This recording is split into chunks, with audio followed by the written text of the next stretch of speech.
Welcome back, ladies and gentlemen, goblins and ghouls, children of all ages, even if you are, even if you are being bold and watching when you shouldn't be. You are very welcome to Nosferatu's lair, Castle Dracula, whatever you want to call it. This is On the Slab with me, Ian Kelly, your host once again for the day, with my right-hand man, the G-Man, Greg Flanagan. And it is Friday night, so that means only one thing, Greg. What is it? It's horror night, baby. Absolutely. And what we are presenting you today, as you can see by the title name, we're bringing you Slicing the Meat 2.0, where we're just literally going to sit here for 40 minutes or so and shoot the shit about all things horror. Greg has got a great little list of topics for us here today. So over to you, Greg. Let's get right into it. There's been a lot happening in the world of TV, in the world of movies. There's been some movies pushed back. There's some movies... Which I was very disappointed about. Yeah, let's start there then. Salem's Lot. Yeah. The movie that you and me in particular have been looking forward to for quite a while. I think we're probably the two biggest Salem's Lot heads of this whole cast. That I know, anyway. Yeah, big fans of the old original David Soul series. Yeah. How good did he look back then, now? So good. Like, that's still one of the best looking vampires. So good, man. So good. It was Nosferatu painted blue and just like creepy as fuck. The whole suspense building up to before you even see the vampire and all, just it's all left to the imagination, isn't it? You know, it's just the house is creepy. You know, everything's just creepy. It was very Hitchcock-esque, wasn't it? Big in terms of the way it was done. Have you ever heard Stephen King talk about what he thought of that? You know, little mini-series. No, not the Salem's Lot one now. I've heard him talk. Obviously, he doesn't like I know main King, who is off gallivanting this week. Main King done the my neck of the woods, Landon. Me and him were talking. We done the Stephen King episode, and obviously Salem's Lot came up. I've heard him talking about obviously not liking The Shining, and I think he has a problem with a couple of the ones.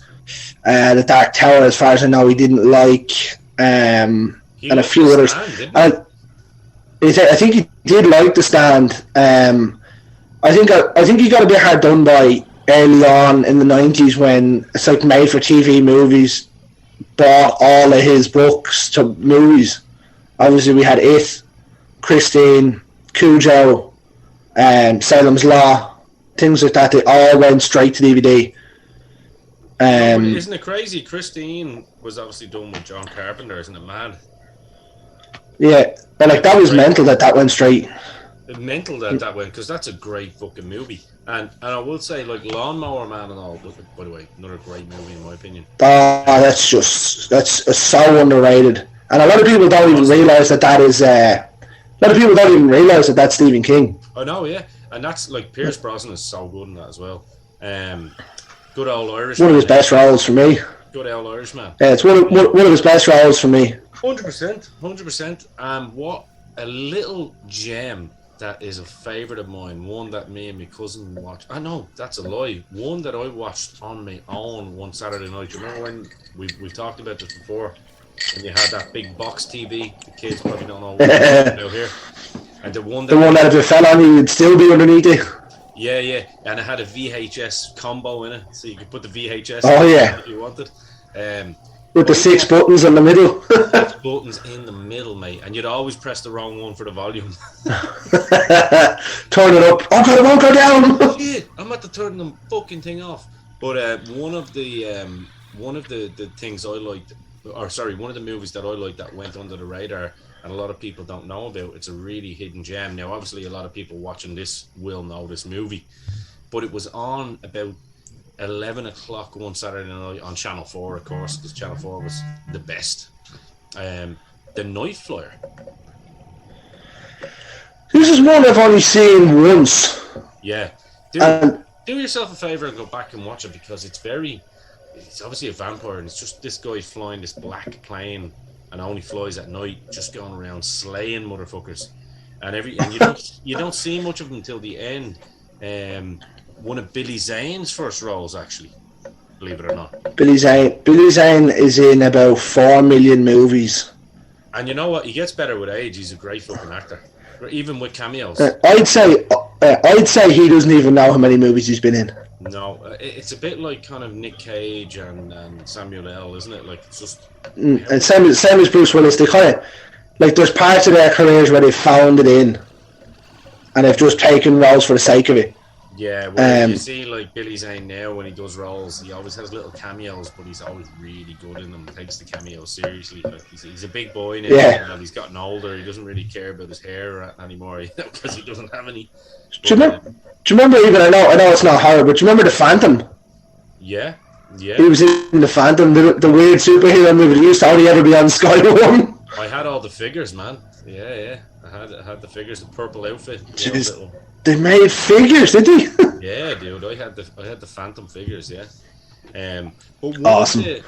Definitely the Night Flyers one I recommend to everybody if you haven't checked it out. It's actually a really good movie, and the good thing about it is you don't really see the vampire until towards the end. You just see this guy walking around in a big Dracula cape and then jumping into a plane and flying off into the night and the lightning. Really cool movie, like, and it was actually quite creepy as a kid.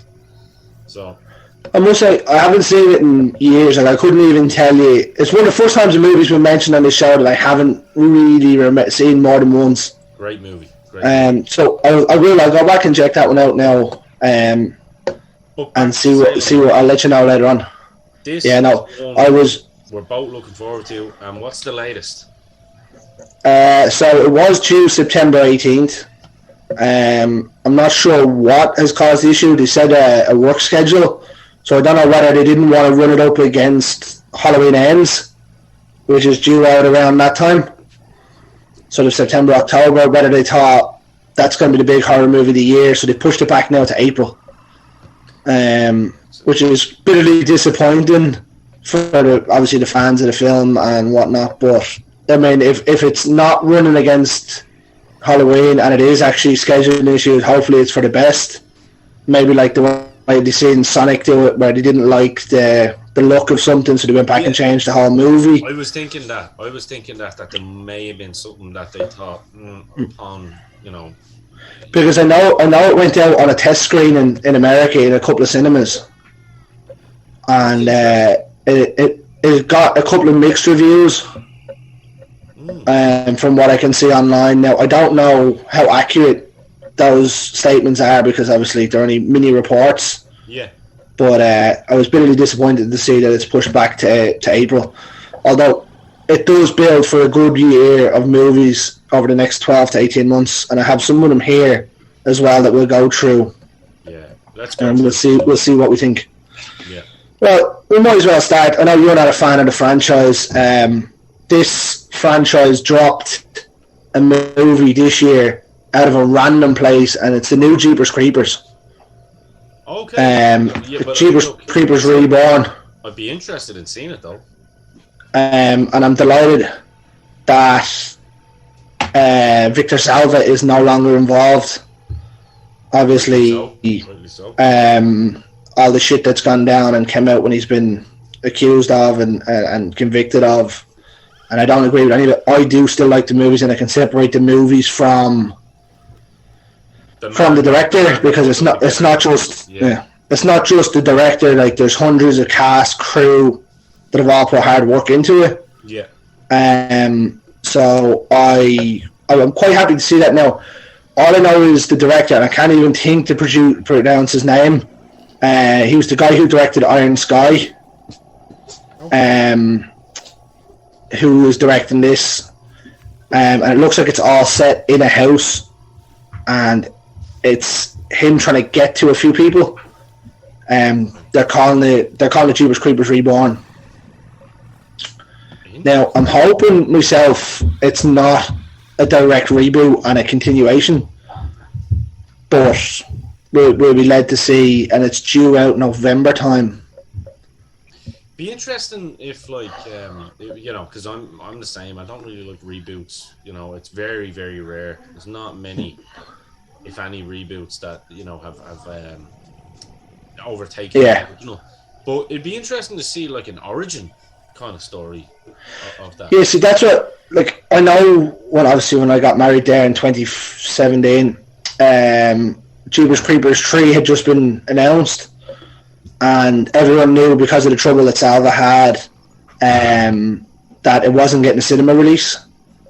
And then AMC Cinemas in America bought it for a one showing only, and I happened to be in the States and got to go and see it in the cinema. That's cool. When it was out, it may have cost me £100 for the two of us to go to the cinema and get stuff and like all the stuff in there, but it was great to see it in the cinema. It wasn't a great movie. I liked the story of where they tried to go with it, but it was very poorly done. It was a sci-fi kind of movie, which was a bit of a big letdown. And as far as I know, Jonathan Breck's not coming back to do this Creeper, so it's gonna be hard to take over from him. Like, it's the same. You try and replace Robert Englund as Freddy Krueger, it just doesn't work. And this one mightn't be as bad because there's no speaking lines really. It's just a monster, but we'll wait to find out. Yeah, you can just hire some big pro wrestler or something to just look scary. Well, even that, Jonathan Breck's not that big. No, but you could do, is what I'm saying. You know what I mean? You could just... Yeah. Oh, yeah. You could hire anybody. Like, when WWE Studios used Kane in See No Evil. I thought he was a very good bad guy. Underrated movie, by the way. Glad you brought that up. The second one is awful. Second one, his performance is grand in it though, because he doesn't really have to do much. Oh yeah, he carries on just doing what he was doing. Yeah. But like it was a strange one to see that one. That just came literally out of nowhere. Yeah. I can't remember what the film studio was.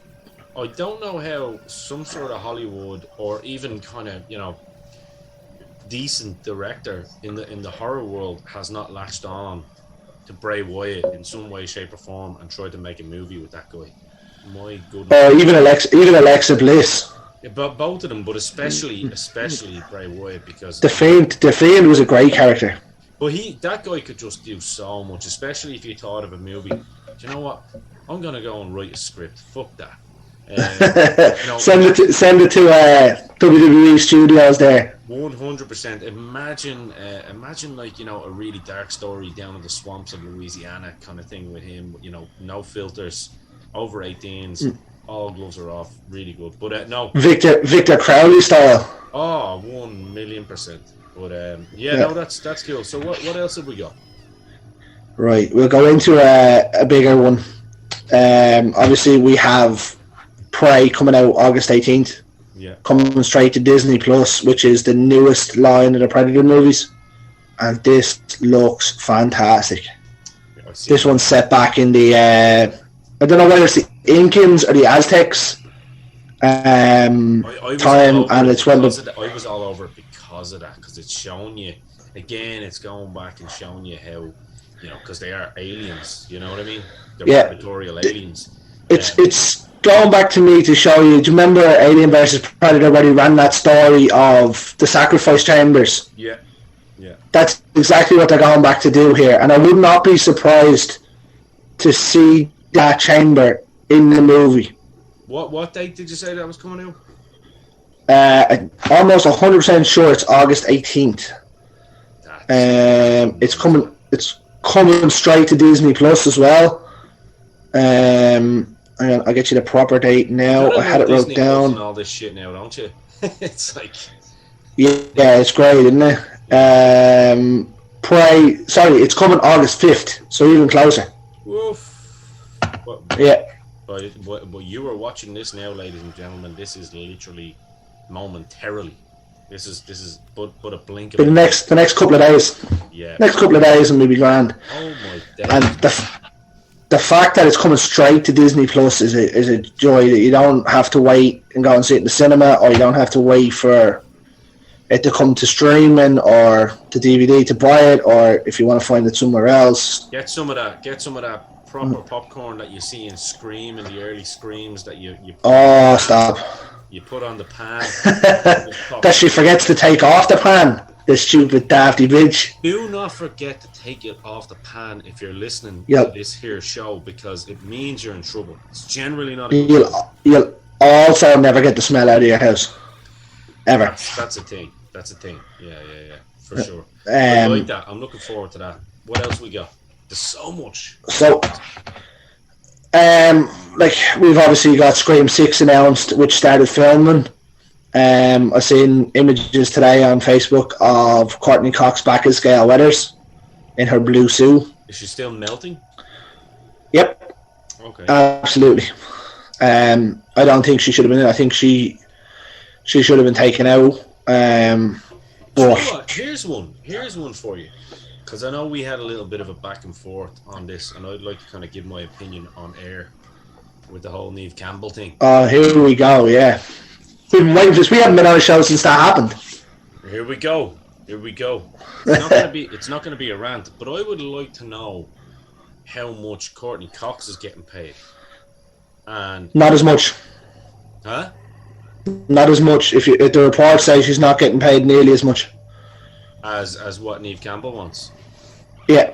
Now, I know we had a back and forth about it, and I thought the fact that they're moving away from her as a character, and she's only, let's be fair, in 6, she was only in probably a screen time of about 10 minutes. I know the story's integral around her, but she's on it for 10 minutes. You can't demand the highest salary on the list if you're not doing the work. I don't agree with it. I don't care who it is. But I know the fact there's a lot of rumours came out that she signed on secretly, and that she done it, and then they released it that she wouldn't sign on to generate hype around the movie. And if that's the case, it's worked majorly. So they went down the pro wrestling avenue. I like it. Yeah, pretty much. And I do like Neve Campbell. I don't think she's a great actress, but she was good in Scream. And I mean, anyone's got to look good in front of Courtney Cox, because she's the emotions of a fish. Well, especially these days, considering she's got a head full of plastic. How much normal skin do you reckon she has left that isn't plastic? 0.01.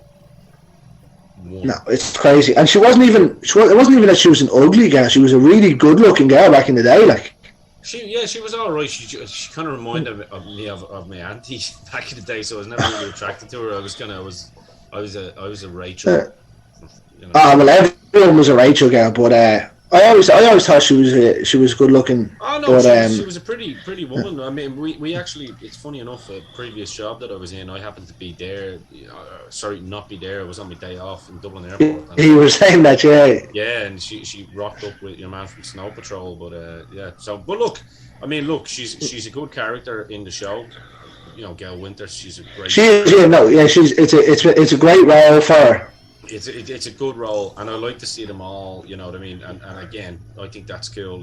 So I don't even need to do a rant now, Greg. You've taken the rant out of me. That's good. So I mean, I don't want to get you hyped up on a night like this, on a decent night like this.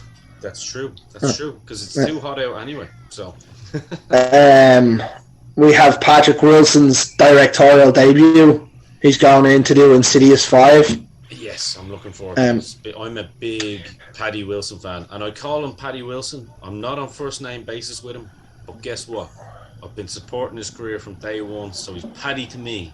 So Paddy. He's Wilson. a very, very, very good actor, and he is becoming a horror genius. Would you dare say that Patrick Wilson is a very underrated actor?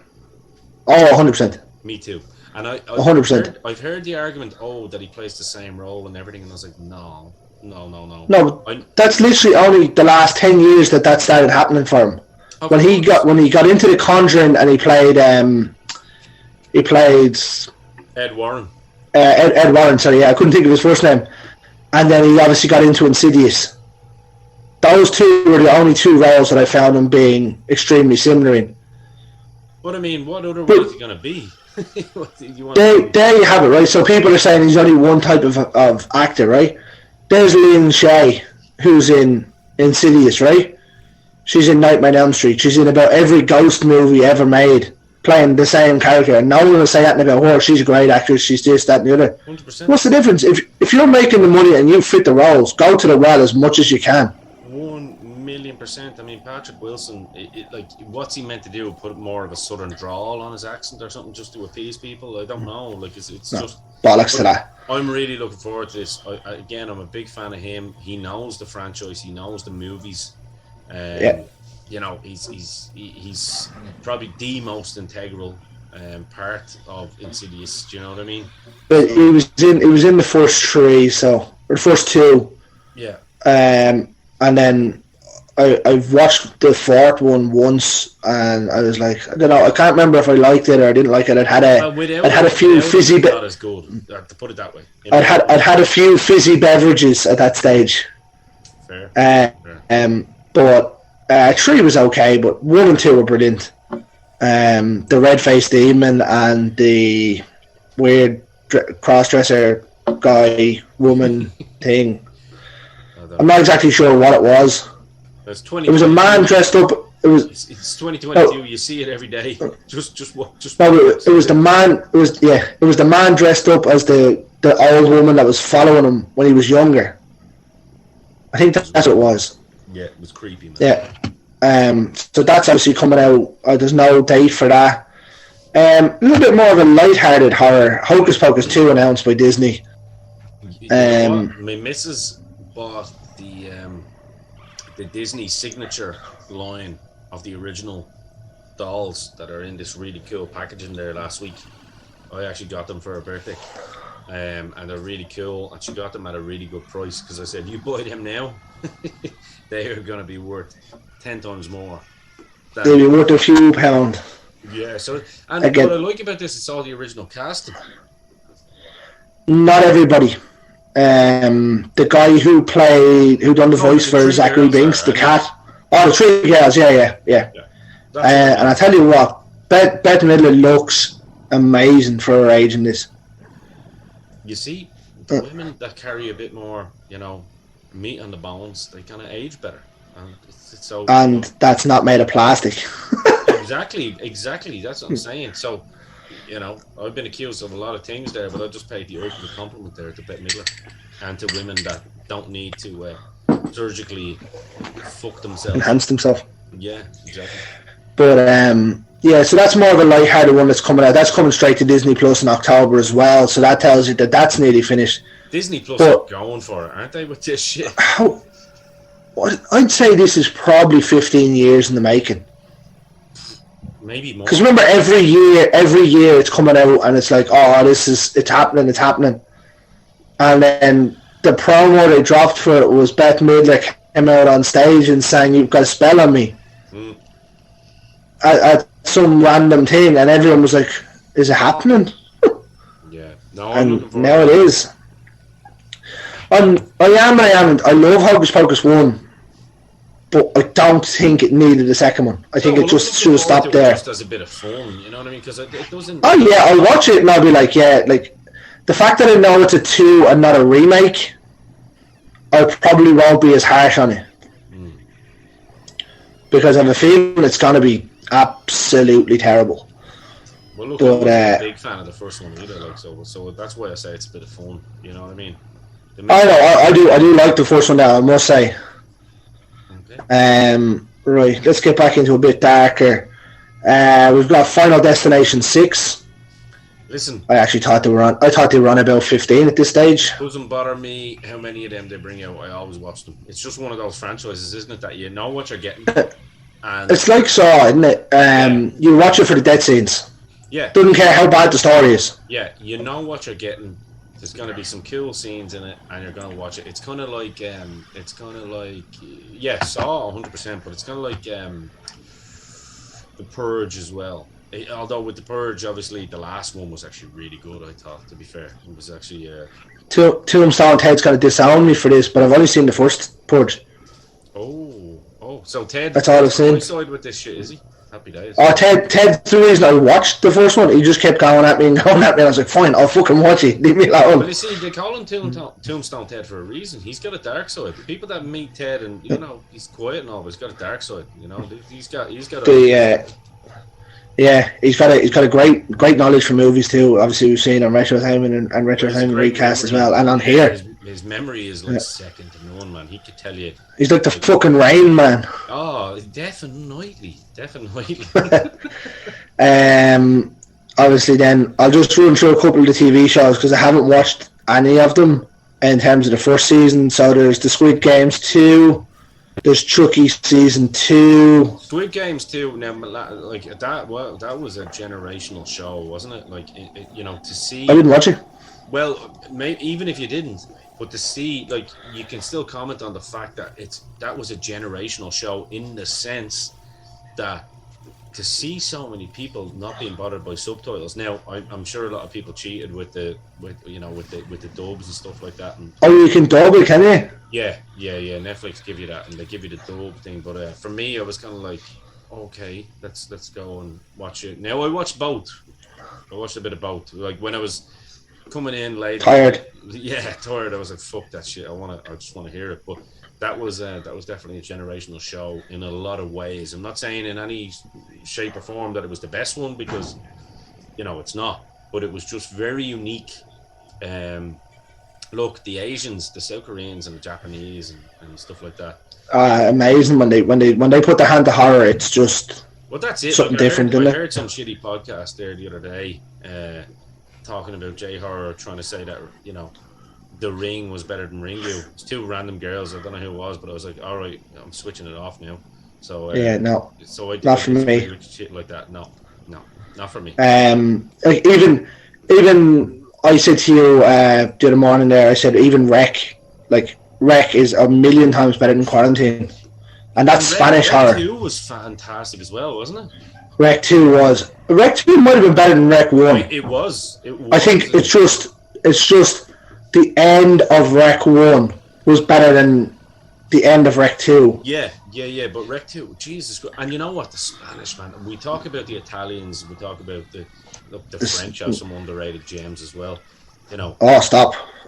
Some really underrated gems, but like one of my favorite horror movies of all time was the original The Orphanage, the Spanish movie The Orphanage. Oh, it's so Guillermo del Toro. Oh, it's so good. Do you know what? Me and Zoe were only together about 2 or 3 months, and I'd said it to her. She was staying over at my house, and I said to her, I says, you seen The Orphanage? No. So I actually got dressed, went over to X-Vision, bought it, because they didn't have it to rent, and went back and we watched it. It is just fucking phenomenal. What did she think? She loved it. Yeah. And here's another one as well that was on Netflix as well. That was pretty big there a couple of years back. Veronica. Fantastic movie. I tried to like it. I just didn't get into it. Oh, yeah. I think everyone just hyped it up a bit too much for me when I actually sat down to watch it. That's fair. You see, I had watched it like early on because yeah, I know you'd mentioned it all right. Well, Rachel's like she's savvy. Like she'll hear something and she'll be like looking for stuff and she'll go, "Oh, this Veronica's supposed to be good," and I'm like, "All right, let's do it." Like stick it on. Yeah, so I kind of got to see it when it was just starting to bubble up in terms of the praise. Yeah, no, I know it hyped up, and when I watched it, I was like, it was good. No, maybe if I had watched it at the start, you would have. Yeah, you'd have been. I'd have thought more. It was me. You'd have been in it, but that happens to me all the time. Yeah. Like you know that we're all singing from the same hymn sheet in a lot of ways. Yeah, like Ted obviously gave us X. I gave you Fresh. I know. Yeah. I know. He said Fresh, I thought was better because it was. No. But in general, I'm saying like the hype that was before it was hyped up. Oh yeah, but 100%. But it wasn't a million times better. It was like I liked both. No, I'm not saying better. I'm saying when you get onto a movie early before the hype. I get you. Before the hype comes up. Yeah. Like I said to you, X is you're either gonna love it or you're gonna hate it. I don't think there's much in between to it. I loved it. In fairness, but yeah, it was really good to be honest with you. And so was Fresh. They were. Yeah. All right, I'm gonna put in a couple of big ones here, and then we'll finish up for the evening. Yeah. We've got my favorite director here in Jordan Peele's Nope, which I won't be watching because I can't stand him. Me neither. Then we have Evil Dead Rises, a continuation from the original Evil Dead. Listen, I can't wait for that. I'm not going to lie, because it's Bruce Campbell, isn't it? I don't know. I haven't. I've seen the posters and there was no names on it, and I haven't even gone in to look at the cast. I'm just going to go in and I'm going to sit there and just switch my brain off and be like, yeah, grand. Well, I heard it was Bruce Campbell anyway, and if it's not Bruce Campbell, then they're missing out because the lad has still got it. I mean, the girl, the one that they made in 2013 wasn't bad. Yeah, it was a pretty good remake. It was okay. It was okay. Yeah. It was watchable, but it wasn't. Yeah, I mean, it wasn't Ghostbusters level. Yeah. Female Ghostbusters But level, but it was. Jesus, that was the best reboot ever. Said nobody. No. Ever. ever. This is one that I'm especially looking forward to now. Wolf Creek 3. Yeah. Mick Taylor's coming back. Obviously, Jared was cleared of any wrongdoings in an assault case. Which we're glad to hear. I thought it was art imitating life. Yeah. Imitating art, maybe should I say?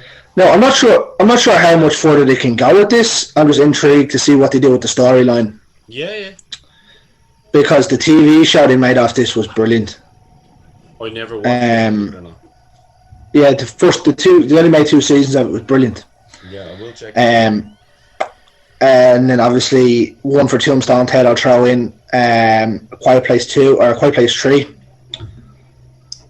I'm not sure where they're going to go with this one either, but all we have for that is the name, and it's called A Quiet Place Day 1. I don't even know if John Krasinski is doing it. I know I'm just mentioning names now. I don't even know a premise to the story. I'm imagining it's about the aliens again, but I don't know what else to tell you about that one. I'm gonna watch them all on this list, bar nope. There's the Hellraiser that's coming out where Pinhead's going to be played by a female. The only thing, this has been met with a lot of criticism because obviously Doug Bradley's not doing it. The only thing I will say is the original Pinhead was played by a female on stage. But it doesn't matter though because it was on stage and it wasn't. Look. Then again, the Cenobites are written as non-gender BDSM lovers, really. Yeah, look, I just won't be arsed with it. That's all I've got to say about that. Yeah, that franchise for me has gone down the drain majorly over the last few years, and I think it didn't help that Clive Barker didn't have it, and everyone was making fucking willy-nilly movies. There's about 15 of them now. Yeah. Like if it ain't Clive Barker, and look, power to the girl or whatever. Like I'm not here to make a political statement. Is she there? Yeah. But I just have no issue. I've no interest in it. Put it that way. Well, we'll close out the show then, obviously, with the big one that's being released this year in Halloween Ends. This is where could you finish? Yeah, where could you finish? David Gordon Green has saved this franchise without a shadow of a doubt, and like John Carpenter, obviously in the background. Oh, he's in his ear. I'd say he's in his ear for everything on how to do things, 100%. Every bit of help that he needed. 100%.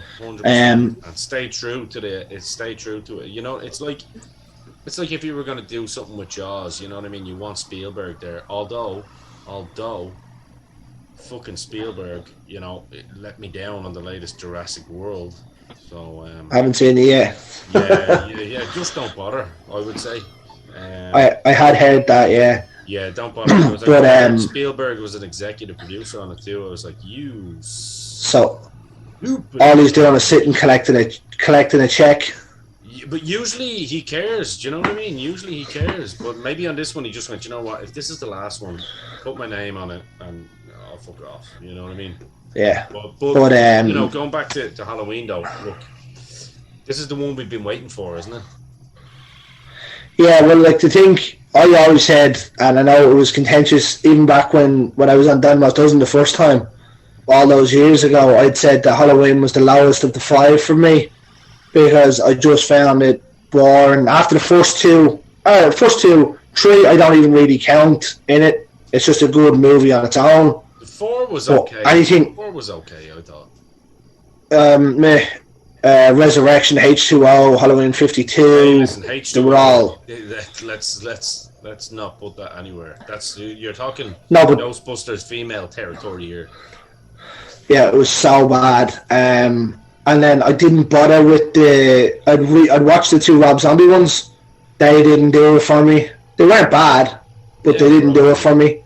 Yeah. And then Ted hounded me up until when did the other one come out? 20. What was it? 80, 79, 80. What did it come out? 19. Halloween Ends. Halloween Kills came out in 19. I think 2018. Or 18. Sorry, yeah, 78. Yeah, 40 years later. He hounded me with that one, and then obviously the newer one was coming out later on that year or the next year. So I watched them then, loved them, and now I quite happily put it up there as probably the best of the big 5. Only if you go 78, 18 Kills and Ends. Yeah, and that's the way to do it because that's why John Carpenter was in his ear. Even though John Carpenter was part of 2, which was still pretty good. I think 2 was actually really good. 2 was the one in the mental institution, wasn't it? Yeah, Loomis is there. Yeah, no, 100%. Yeah. 2 was still very good, but I guess John Carpenter looked back, being the perfectionist that he is, and wasn't happy with his work and said, "No, let's just go from fucking the end." Let's wing it now. Yeah. Yeah, and that's okay. I think.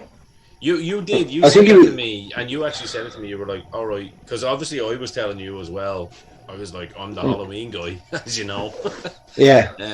Well, it's mad when you look at like the 4 of us that are in the group. Obviously, there's me, you, Carl, and Ted, and all 4 of us have different ones that we pick out of the big franchises.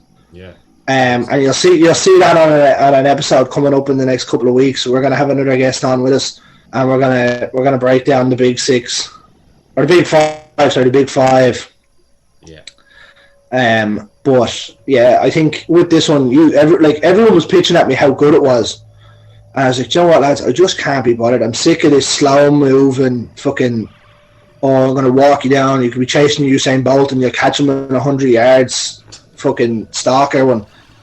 But no, whatever way David Gordon Green set this one up, the screenwriters, the script, everything was perfect for 18.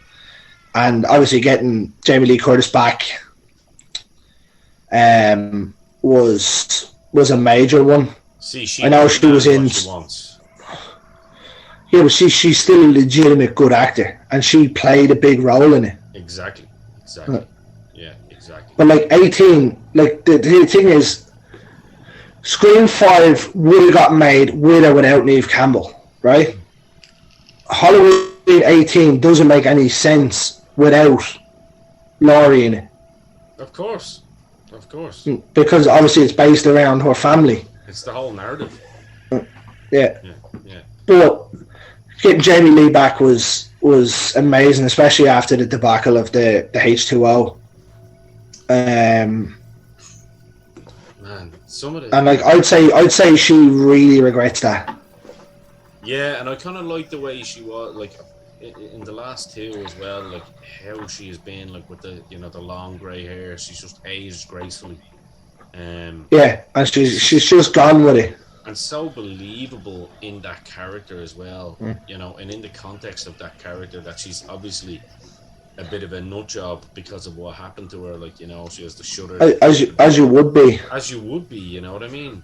And the kills in Halloween Kills, oh my days, man. Well, no, we better not talk about that because they might ask for it to be cancelled again. Yeah, well, we won't mention the certain ones, although that was actually pretty good. That guy was good. I'll tell you what, the Big John, Little John. Yeah, but he's one of the coolest gay guys I've ever seen in my entire life. That guy is fucking deadly. I love that. There's someone in the house just starts taking his rings off, and you're like, oh shit. He's getting ready to fucking throw down. Like, yeah.